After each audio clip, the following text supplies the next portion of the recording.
Thanks for bringing her home, Norman. Wika ni Miguel sa kanya, sabay tapik sa kanyang braso, saka ito malalim na napabuntong hininga. Marahil ay naibsan ng pag-aalala nito sa kapatid. How is she? Sinulyapan niya si Harleen na may matamlay na ekspresyon. Umupo ito sa sofa at siya naman ay napabuntong hininga. I don't know. Hindi siya kumibo pagkasakay namin sa sasakyan. I see. She must be exhausted. Baling rin ito sa kapatid. Masyadong marami nang nangyari sa kanya na hindi maganda. Kung mahinang tao lang siguro ang makaranas niyan, tsaka kung hindi nila kakayanin. I am sorry. Namamanghang bumaling sa kanya si Miguel. For what? Isa ako sa naging dahilan ng mga sakit na nararanasan niya. I don't want to say it's fine, but I have plenty of rooms for forgiveness. You are just a human being after all. Kung sinabi ko lang sana ng mas maaga, then Harleen would have avoided you sooner. Hindi ka niya matututunang mahalin. In my advantage, hinayaan ko siyang mahalin niya ako kahit pa alam ko kung anong lihim na nag-uugnay sa amin dalawa. Nanlumo siya. Sigurado akong hindi magbabago ang galit sa akin ni Harleen. I don't know what to do with you anymore.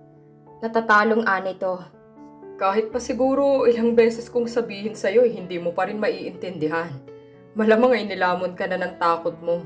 Ganyan talaga pag nagmamahal ang isang lalaki. Napabuntong hininga ito. Anyway, we are having a celebration. Gusto mo bang mag-dinner dito? No, I don't think Harleen will allow me to. What? Kunot noong anito. Tinext ko kasi siya na isama kapag uwi. Her mom got discharged from the hospital. So we are here to celebrate. Oh, I see. Bumaling siya kay Harleen. Hindi nito iyon sinabi sa kanya.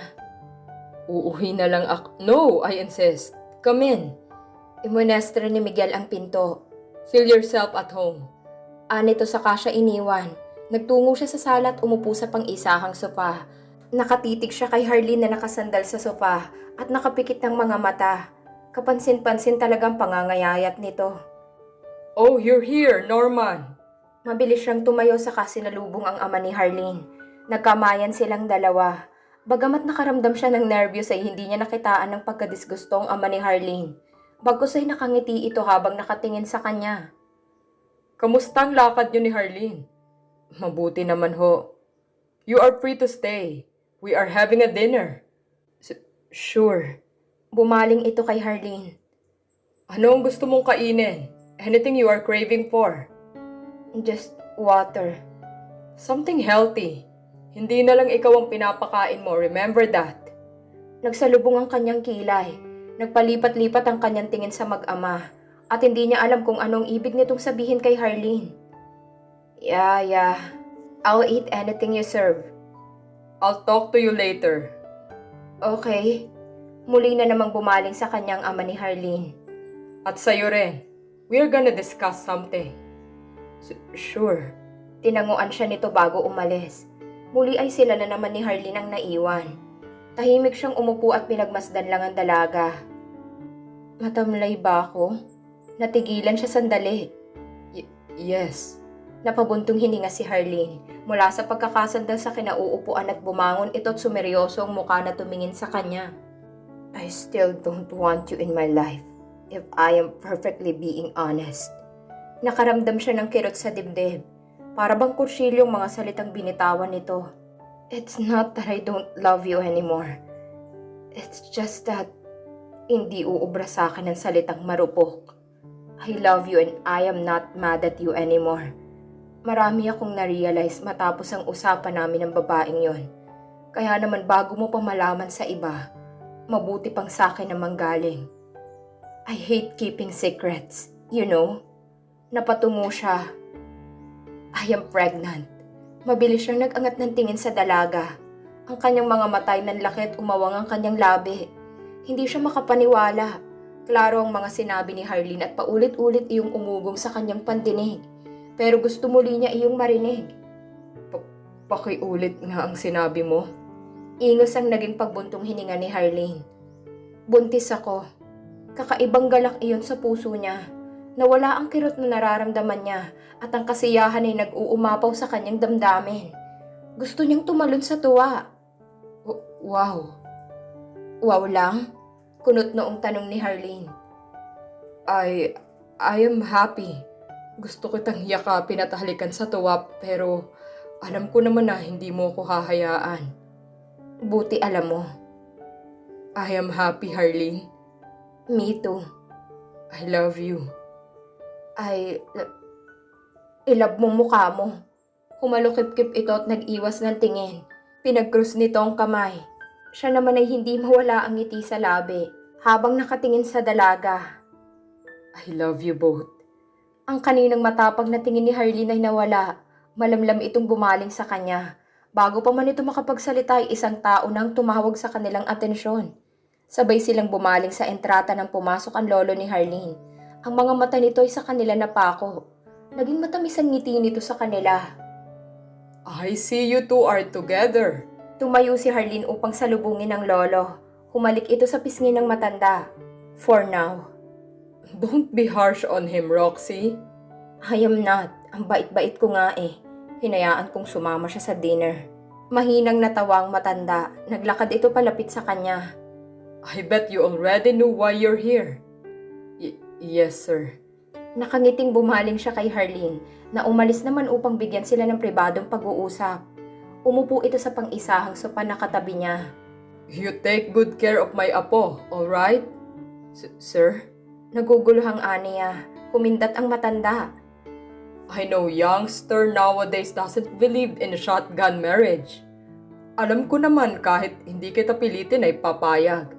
I just have to do it because I know Harleen. Pero baka mas lalo lang niya akong kamuhian. Inaamin niyang masaya siya dahil suportado siya ng pamilya ng dalaga.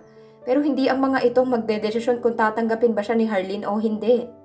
Naging klaro na sa kanya nang sabihin nito na ayaw na siya sa buhay nito. I don't want to force her to accept me. It doesn't feel right. Don't worry too much. I'll take care of that. Po? And call me Lolo. I hate it when someone close to me doesn't call me Lolo. Hindi niya alam kung anong mararamdaman niya. Ang tuwa na nararamdaman niya sa kanyang kalooban ay nagpapasikip sa kanyang paghinga. Tinapik siya ng matanda saka ito ngumiti. Welcome to the family. Kumunot ang noo ni Harleen nang makita ang isang babae na katabi ni Norman.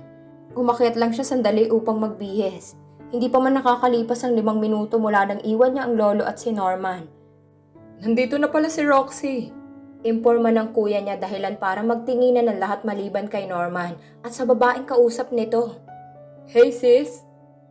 Sinong kausap ni Norman? Kaagad na tanong niya. Heather. She is Lolo's secretary.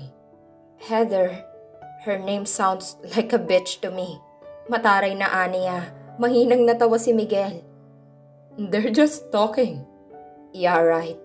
Angil niya. Sa tingin mo ba masasabi mo yan kapag ikaw ang nasa sitwasyon? What if Sapphire get mad at you for talking to a woman? Naiintindihan ko yun. I mean, I am her husband, her property. See? But Norman is not your property, isn't he? Natigilan siya, dahilan para mapangisi ang kapatid. You are only allowed to get jealous when a man is yours.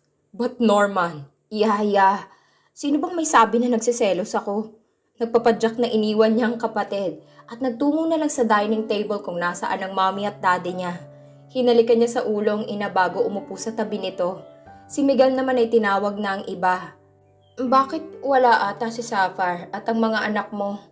Tanong niya nang umupo na ang kapatid. Pasimple naman siyang bumaling kay Norman na umupo sa dulo katabi ng kanyang lolo at sa katabing upuan naman ni Norman ay ang babae. Tinawagan kasi siya ni May. Nataon na may family dinner din sila. So, sumamang triplets mo sa ina? Aniya pero ang mga matay nasa dalawa. Napakamot ito ng ulo. Ayaw ipagkatiwala sa akin ni Sapphire ang tatlo. Why are you staring at them? What? You're obvious. No. Ang sabi niyo ay family lang, but may kasamang hindi naman pamilya. Doon ay natawag na niya ang atensyon ng iba. Napapahiyang tumungo si Norman. Ngunit sa isip niya ay hindi naman itong pinatatamaan niya, kundi ang babae. Ngumiti ang babae. I am Heather. I did not ask your name. Mataray niyang sabi. Baka magtanong ka, inunahan na kita. Dinig niya ang pagtawa ng kapatid. Siya naman ay sinamaan ito ng tingin. Well, you are welcome to join our dinner, Heather. Sabat ng kanyang ina na pinisil pa ang kanyang mga kamay upang patigilin siya. Ikaw ang bagong sekretarya ng papa? Hindi po ako pang opisina. Sa dami ba naman ng kumpanyang inaasikaso ni Lolo, kailangan talaga niya ng madaming sekretarya. Why not choose someone that has a lot more experience? Suhestyon niya, kung titingnan ng babae ay hindi naman ito mukhang desente. Maganda nga ito at malinis tingnan. Pero sa suot nito na kulang na lang ay tawaging white lady ang nagpapatunay na hindi sekretarya ang inaplayan nito. Hindi rin nakaligtas sa kanyang ilalim ng suot nitong puting leather jacket. Isang puting sando nakita ang cleavage nito. What do you mean by that, Harleen? I hate to be rude, but she looks like a gangster to me. Manguhula ka ba? Nakangising tanong ng babae. Halatang sinusubukan ng pasensya niya. I am your grandfather's secretary / bodyguard. I see. You should wear suit. Yung hindi ka mahuhubuan. Sorry, komportable kasi ako sa suot ko. Tumikim ang kanyang ama dahilan para lahat sila ay mapatingin rito. Pero siya hindi pa rin maalis ang isip sa babaeng katabi ni Norman. Hindi naman siya naiinis na sekretarya ito ng lolo niya. Ang kinaiinis niya ay ang pagkakatabi nito kay Norman. Merong importanteng sasabihin ng lolo niyo. Tumingin ito sa matanda. Papa, lahat sila ay sa matanda naman tumingin. Hindi na iwasan ng kanyang mga matang sulyapan ng dalawang magkatabi. Ang lolo niya ay naglabas ng brown envelope na may selyado ng kanilang pamilya. Hindi na niya kailangan pang magtanong. Isa yun sa mga will ng lolo niya. Kinuha iyon ni Miguel nang iabot nito sa gawin nila. Saka naman ibinigay sa kanya ni Miguel. Naguguluhang tinanggap niya iyon. Tulad ng napagkasunduan natin, Harleen. What? Sa'yo na ang Alcantara Empire. Nanlaki ang kanyang mga mata. Kasabay niyo ng pag-awang ng kanyang labi. Hindi siya makapaniwala. What? Don't you remember? I do. Sigurado ka na ba, Papa? Tanong ng kanyang ama. Hindi ka pa naman ganun kahina para bumaba sa pwesto mo. It's not like I don't trust Harleen. I think it's too early for her to manage such a huge company. Nandyan ka naman para gabayan ng anak mo. Wala namang kaso sa akin yan, Papa. Do you have any business na pinagkakaabalahan mo ngayon? I do have a lot. Bumaling ang lolo niya sa kanya. Congratulations! All you have to do now is to give birth to the next heir. Lolo, iyon na lang ang nasabi niya. Wala siyang ibang mailabas sa kanyang bibig dahil sa hindi pa maproseso sa isip niya ang mga nangyari. Iyon na kasi atang magandang nangyari sa araw na yun sa kanya. Thank you. Ngumiti ang lolo niya saka ito bumaling kay Norman. Now that all my business here in the Philippines is settled, I think I am going back to Spain. So I'd like to bring Norman along with me. Ang saya sa puso niya ay unti-unting nawala. Ang ngiti niya ay napaawa. Lahat ng naroon ay hindi makapaniwala ngunit ang kapatid niya ay tumango. That's a great idea, Lolo. Wala ka naman sigurong trabaho, Norman. Nagtama ang tingin nila ni Norman. Gusto niyang isigaw sa binata ang pagtanggi, pero ngumiti lang ito saka bumaling sa matanda. I'll do my best to not disappoint you, sir. Nasisiyahang tumango ang matanda. I am happy that you accept my offer. Magiging magkatrabaho kayo ni Heather. Nakuyom niya ang kanyang kamao at kulang na lang ay mayupi ang hawak niyang envelope. Nadidismaya siyang napamaang sa binata. Umaasa siyang susulyap ito sa gawin niya upang mapansin itong emosyon sa kanyang muka. Pero naagaw na ng katabi nitong babae ang atensyon. Encantada de trabajar contigo, sambit ng babae. I am still getting the hang of speaking Spanish. You'll probably have to learn it too. Since lahat ng makakatrabaho mo ay Espanyol. I see. Congratulations, Harleen. Bati sa kanya ng lolo saka nito itinaas ang hawak na baso. I am looking forward to your future success. Lahat maliban sa kanya ay nagtaas rin ng baso. Nawalan siya ng gana. Naging malagkit ang tingin ni Harleen sa dalawang nag-uusap. Nang matapos ang hapunan ay hindi pa muna sila umalis sa mahabang mesa dahil sa naging malalim na ang pag-uusap ng kanyang pamilya. Pero si Norman at ang babae nagkaroon ng sariling mundo. Dahil malayo siya, hindi niya marinig ang pinag-uusapan ng dalawa. Maliban sa halakhak ng babae, nakapangalumbaba pa ito't natuon kay Norman ang buong atensyon, na para bang ito lang ang taong naroon at wala ng iba. Ang binata naman ay nakangiti habang nagsasalita. Noon lang niya nakita na ganoon si Norman. So, I heard you are planning to go abroad. Bigla ay lahat sa kanya natuon. Maging ang dalawa ay naputol ang usapan. Paano mo maaasikaso ang kumpanya kung aalis ka? Nagbaba siya ng tingin sa plano niya. Kaunti lang ang nilagay niyang pagkain pero hanggang ngayon ay hindi pa niya nauubos. And the fact that you are pregnant, I don't think I will allow it, Harleen. I am still deciding, Lolo. About going abroad? Sa lahat. What do you mean? Napabuntong hininga siya. Saka tinuro ang papel. To be honest, I am happy that you are giving me this opportunity, but taking Norman away? Pagpapakatotoo niya. That's too much. Sobra para sa kanya. Hindi niya alam kung makakaya ba niya na malayo si Norman. Kailan lang nang sabihin niya sa binata na ayaw niya na itong makita. Pero ngayon na lolo na mismo niyang maglalayo kay Norman, natitiyak niyang tototohanin iyon ng matanda. Nakita niya kung paano ito naging hadlang kay Natalie at Leo. Ngunit dahil mahal ng dalawang isa't isa, ay nagtagumpay ang dalawa at nagkatuluyan bandang huli. It's them against the world. Hindi ba't iyan naman ang matagal mo ng pangarap? Ang makuha ang kumpanya ko. Now that you have it, bakit ka pa nag-aalala? May gustong ipahiwatig ang kanyang lolo sa kanya at alam niya kung ano yon. Ibibigay talaga ng lolo niya sa kanya ang kumpanya pero kailangan niyang mamili ang kumpanya o si Norman. Kilala niyang lolo niya. Alam niya kung paano ito maglaro. At hindi iyon kaaya-aya lalo na kung siyang pinaglalaruan. Sinamaan niya ng tingin ng lolo. This is unfair. Sumeryoso ang tingin ng lolo sa kanya. Ang kaninang magaang aura sa paligid ay bumigat. Then make it fair. Choose. Iyon ang gustong ipahiwatig sa kanya ng kanyang lolo. Your pride or Norman? Nakuyom niya ang kanyang mga kamao. Hindi niya alam kung anong isasagot. Ang isip niya ay isinisigaw ang matagal na niyang gusto. Ngunit iba naman ang sinasabi ng puso niya. This is bad. If you're still undecided, why don't we end this conversation for now? Bumaling ito kay Norman. I want to talk to Norman about certain things. Gusto kong maging handa siya sa lahat bago siya sumama sa akin. Heather will... Why her? Hindi niya naiwasang magtaas ng boses. Sa lahat ba naman ng tao mo, bakit babae pa? Do you want August to do it? Tanong ng kanyang lolo. Natigilan siya. No. Then Heather. She's a woman. What's wrong with that? You're not jealous, aren't you? Sa pagkakaalam ko, hindi naman kayo ni Norman. You broke up with him. So why do you even care? Sinusubukan talaga siya ng kanyang lolo. Alam niya sinasagad na siya nito. At dahil sa mataas ang pride niya ay ayaw niya magpatalo. Matamis ang naging pagngiti niya. Pero sa isip niya ay gusto na lang niyang tirisin ang babaeng katabi ni Norman. Fine. I don't really care. Para siyang mabibilaukan sa kanyang sinabi. May kung ano na bumabara sa kanyang dibdib. Damn you, pride. Tumayo siya. Dinig niyang pagpigil ni Miguel sa kanya. Pero hindi niya iyon pinansin. Masyadong marami nangyari ngayong araw. Kaya naman kailangan ko magpahinga. Tumayo rin ang kanyang ina.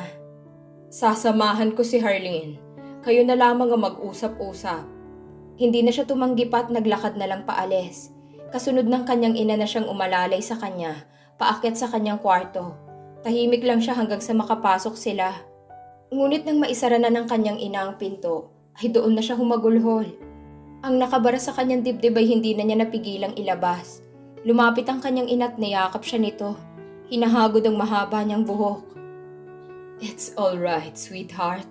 Cry all you want. Mahigpit ang naging pagyakap niya sa kanyang ina. I hate him, Ma.